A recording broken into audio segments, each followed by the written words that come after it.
All right, welcome to the next installment of the Palladium Rifts by Grinning Gecko character sheet on Roll20. I am Grinning Gecko. Today I'm going to be talking about combat and how combat works. Now, one of the sort of key things with this is that it works best if you have API access. So if you're a paid subscriber. And that's because the only way to interact with the turn tracker is through the API, which is unfortunate, but that's just the way Roll20 works. So today we're going to be doing combat between a Shemarrian and a Deevil. I've pre-filled in their sheets. Primarily they have a bunch of modifiers. This Deevil is from a Phase World campaign that I was running, so he's got some Naruni armor, and he's got a Naruni shotgun and a Ripper Vibro axe, a pair of them actually. And the Shemarrian is just a Shemarrian. And I've only given them one profile, which is Railgun, because why would they use anything else? So for the Shemarrian, I've divided up into armor and main body. It says in the book it's 400 by default or 250 without armor, so I've just kind of split them up. And then for the Deevil, same. He's got regular body armor and then his own MDC. So the way that this works is we open up the turn tracker. First thing I like to do is just clear it out, make sure that it's cleared, because sometimes even when it looks like it's cleared, it's not, and when you start adding things to it, then new things appear. I'm actually just going to put this over here, so it's in the corner here. And then the way that this works is you have to have the token selected of the character that you're rolling initiative for. So Shemarrian, we need to open the active profile, select the token, and click TT. What that'll do is it'll add the number of turns, number of attacks that the Shemarrian has, which is 8 attacks. It'll add 8 times, and it starts with the initiative roll, which is a 9. So here they rolled a 6, but they have a +3, so it became a 9. And then it subtracts 100 for each subsequent roll, just so that there is like no collisions between somebody that has like a +100 initiative bonus. So the Shemarrian is on the board here with a 9. The Deevil we can do the same thing for. So we click TT with the Deevil selected, and now the Deevil has a 22, and you can see that it's alternating attacks here, and the Shemarrian has more, but that's fine. That's how Rift works. So Deevil goes first. So we can, there's 2 ways that people track initiatives, I find, with Palladium games. One is that every action you take, whether it's defensive or multi-action attack or whatever, is sequential, and the other is where it kind of comes off the back. So if you dodge, it like comes off the back, and then you still get your next attack. I'll demonstrate both. So in this case, the Deevil goes first. So the Deevil is going to, right now it has, I'm going to say that it's got I'll just say it's using a shotgun right now because, the Shemarrian is using its railgun. So we switch to the shotgun profile. It is going to take a shot at the Shemarrian. It shoots with a 14. The Shemarrian can then choose to dodge, which we may as well do. So that was a Deevil's attack. So what we do here is we just delete. We just literally, there's a little trash can here that's hiding behind the icon. And if we click that, it deletes the attack from the turn tracker. So it's used its first attack. The Shemarrian is going to try to dodge. And actually, speaking of dodging, we have an option here to add the -10 to dodge gunfire at less than 10 feet or -5 to 10 and 50 feet for RUE. If we don't have that selected, then it's just a straight dodge roll. If we do, then there's a prompt that prompts you for distance. So we'll select that, and then we'll roll the dodge. And let's say they're at 10 to 50 foot range. So the Shemarrian rolls a dodge. In this case, if you choose greater than 50 feet or you're not using a weapon, like you're not using a gun, if you're like dodging paired weapons or something, just always choose the greater than 50 feet, which has no penalty. But in this case, there's a 10 to 50 foot, which will be a -5.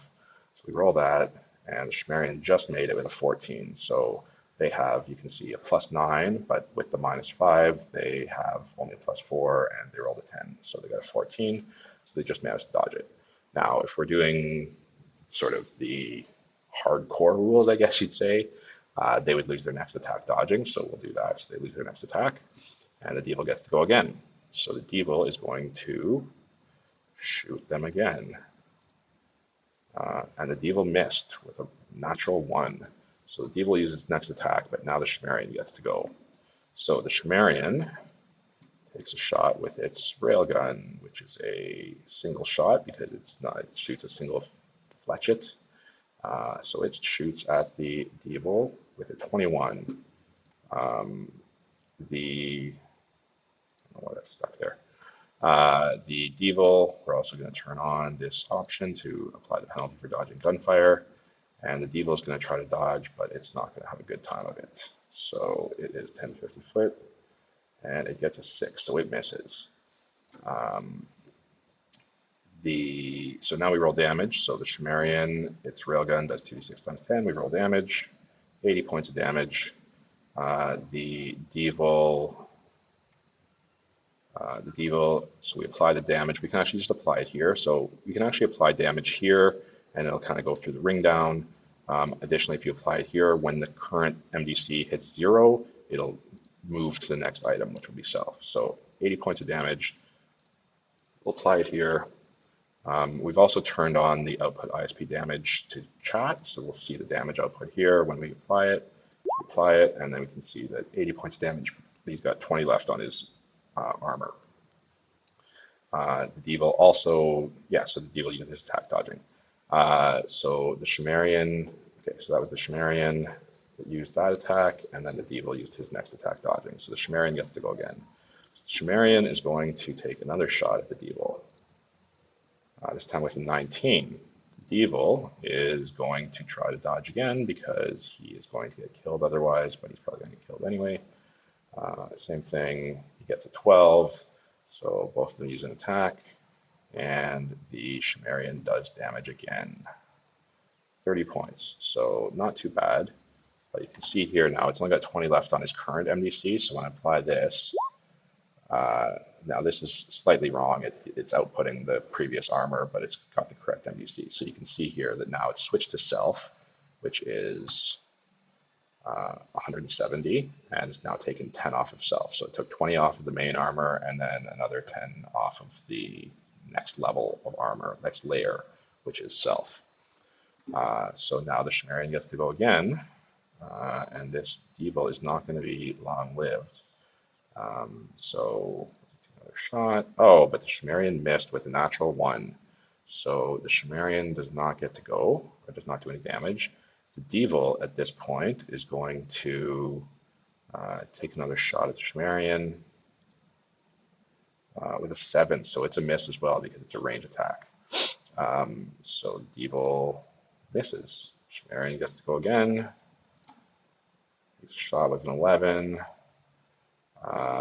Deevil, it's the Deevil's last attack, so he's probably going to die, but let's just say he tries to dodge. He manages to dodge, but he uses his next attack, and now the Shemarrian gets to have 3 shots on him. So the Shemarrian, 1, 2, 3, very high strikes. The Deevil is going to try to, well, no, so the Deevil's out of attacks. Now, again, it depends how you play. Normally, I play that when you're out of attacks, like you're a sitting duck. I don't really like to do carry forward to the next round because it gets complicated and there's not a good way to track it. But if you want to play that way, you're more than welcome to. In this case, I'm going to say that the Deevil cannot dodge. All 3 of those shots hit, and the Shemarrian does 100, 100, and 110, which means the Deevil is going to be very dead. So 100 takes him down to 60, and then another 100. And now he is at negative 40, which means he is dead. And that would be the last 3 attacks for the Shemarrian. So now doing it the other way, we'll just reset this a bit. You can just hit reset MDC on this and it'll set it back to the base. Reset MDC on this, it'll set it back to the base. Sometimes, like in this case, when you hit reset MDC, sometimes it'll set like the incorrect one in here. It's showing self as the default, but it should actually be the one that's higher in the order. You can actually just hit modify to change the order and to, like, if you want something else to come first. In this case, though, if we want to just make sure that this is correct, we can just hit reset MDC on this, and that'll reset it up here. So this time, let's try a different approach. Let's say that the Deevil is up close and personal and using paired axes. I don't know why he would be doing that, but you know, it's going to be a lot harder for him. The Shemarrian, I did not create a profile. Okay, we'll say that the Shemarrian's using claws. Yeah, so I added some damage for claws here. So let's say that they're having a melee fight. So claws, and that would be not railgun, it'd be claws, weapon proficiency, knife. And then we will apply that. Refresh just to be on the safe side. See, sometimes like it adjusts. Sorry about that. I needed to reload the page to get rid of that little floating tooltip that was down here. So I've reloaded. The claws are going to be the selected profile. We've created it, so we turn that profile on as active. And it still has the armor and main body for the Shemarrian, and the Deevil has now paired axes as its main profile, and the same armor and everything. This time I'm going to do the like taking from behind if there's dodging, or yeah, if there's dodging, just you basically just delete from the bottom up. But so we'll just say that even though they both have paired weapons, they're going to be dodging each other's attacks because that'll make it easier to demonstrate. Obviously, if you're parrying, you're not using an attack, and if you're following the paired weapon rules to the book by the book, then there's some other considerations around what you can do afterwards. But I tend to just allow paired weapons parries the same as regular parries to simplify things. So at any rate, we have the turn tracker open here. We have the Shemarrian selected, so let's roll initiative. Shemarrian's on the board with another low roll. Deevil. Oh, and even low. Oh, no, slightly higher, slightly higher. All right, so the Deevil gets to go first. So the first thing Deevil's going to do is try to hit the Shemarrian warrior with its paired axes. It gets a 6, which is a hit in melee range. So the Shemarrian is going to try to dodge. The Shemarrian's going to dodge automatically because a 1 is only a failure on a strike, not on a dodge. So the Deevil uses his attack, but I'm going to say the Shemarrian, the dodge comes from the back, so the Shemarrian gets to go in order no matter what. These are kind of loose house rules, more in line with like TMNT and things, or maybe the original Rift, but I find it makes the game move a little quicker. So Shemarrian dodges, but gets to go again, gets to go next. So the Shemarrian is going to strike with its claws, 26. So delete that attack. The Deevil is going to, well, the Deevil can't do anything. He can't dodge or parry that. His bonus is high enough. So he's going to simultaneous. So he's going to strike back. He got a 24, so he loses his next attack as well, but now they both take damage. So the Shemarrian does a paired attack here, 66. You can see here the Shemarrian has robotic strength and so has a 2d6 punch. So I'm going to choose to add the punch damage to that. This is obviously a GM house rule, but I like it. So they get the claw damage plus the punch damage on top of that. And in this case, that's 24 damage. So the Deevil takes 24 here.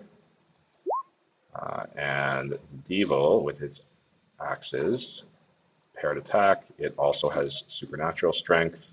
See here, punch does 3d6 for its supernatural. So we choose punch to add to it, and it does 33 points. So the Shemarrian takes a little bit of damage this time. Actually, this is incorrect. I just want to make sure this is reset so that it's on armor and not in body. Okay, and then we apply damage. So Shemarrian takes the damage. The Shemarrian gets to go next.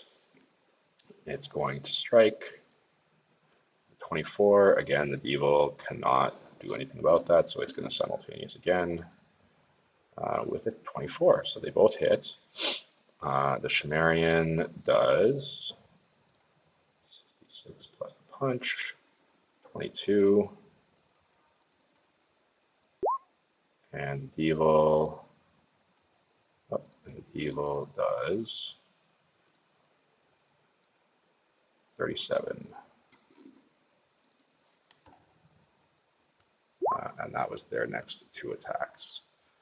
So now it's the Shemarrian again. So the Shemarrian is going to strike with a miss, natural 1, miss. So the Deevil has the upper hand. The Deevil is now going to take a shot with its axes. With a 9, the Shemarrian will try to dodge just to demonstrate taking another attack off the end. So dodge. So again, because it is hand-to-hand, it's the equivalent of greater than 50-foot gunfire, which is no penalty. So we just do that roll, and it successfully dodges. So the Deevil loses its next attack, but because the Shemarrian is defensive, it takes it off the bottom. Again, house rule, but I like it. And then Shemarrian gets to go next, so it attacks at 22. Deevil is going to simultaneous again because it's going to have a hard time dodging that or parrying it even. So it hits. So they both hit and do damage. Shemarrian does 36 points, and the Deevil does 31 points. And they both have used their next attacks. Shemarrian gets to go now, again, and it has a 15. All right, the Deevil's going to, well, this is the Deevil's last attack, so the Deevil is going to simultaneous this as well. Oh, but it missed, so only the Shemarrian does damage.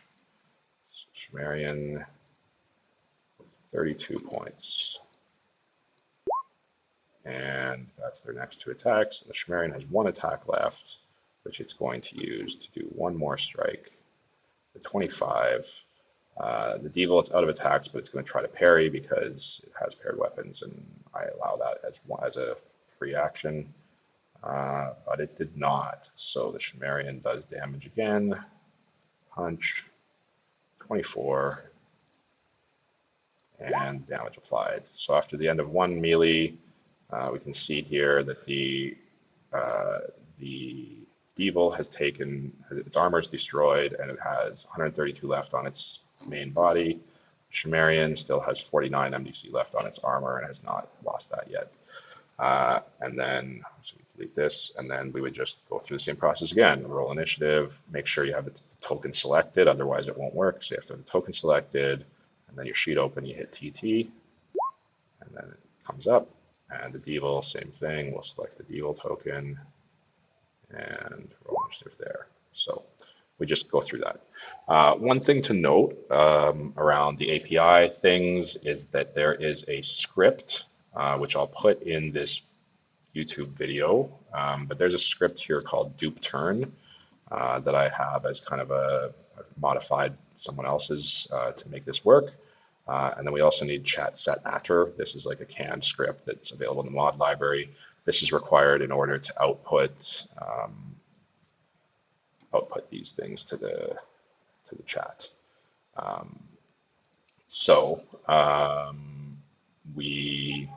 This script, you need to add it as under your scripts. To get in here, we go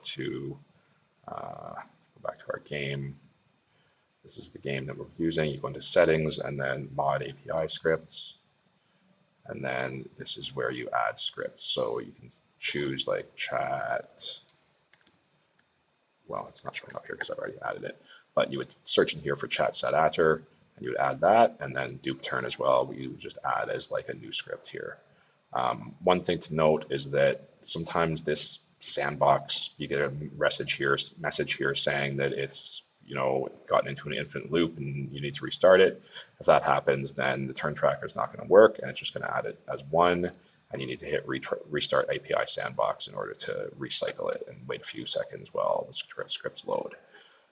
But once that's working, then you should have full turn tracker access and be able to just track all of your characters' attacks within a melee just in one nice place, just by like delete as they go through them.